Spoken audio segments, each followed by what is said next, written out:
దేవుడు నిన్ను ప్రేమిస్తున్నాడు, అది మర్చిపోవద్దు. దేవుడు నీ కోసం సమస్తమును సిద్ధపరుస్తున్నాడు, అది మర్చిపోవద్దు. దేవుడు సమస్తము సమకూర్చి అన్ని నీ మేలుకే వచ్చేటట్టు చేస్తాడు, ఇది మర్చిపోవద్దు.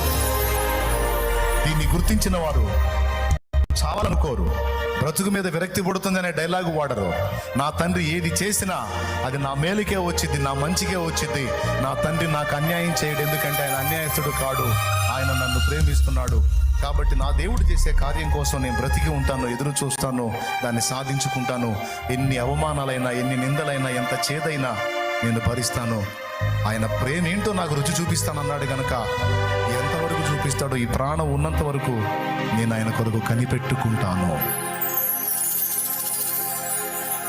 గెలిచినా, ఓడినా, పాస్ అయినా, ఫెయిల్ అయినా, నువ్వు సాధించినా సాధించలేకపోయినా, నువ్వు సాధించాలనుకున్నది సమయం పట్టినా ఏమాత్రం కృంగాల్సిన అవసరం లేదు. ఒకటి ఇవ్వలేదు నీకంటే అంతకంటే శ్రేష్టమైంది నీకు ఇచ్చాడు, గుర్తుపెట్టుకో.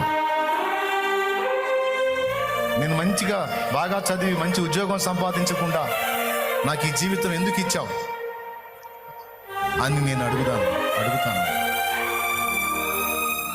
ఎన్ని జన్మలు ఎత్తితే, ఎన్ని అనుభవాలు పొందితే ఇలాంటి లైఫ్ వచ్చిందండి? చెప్పు.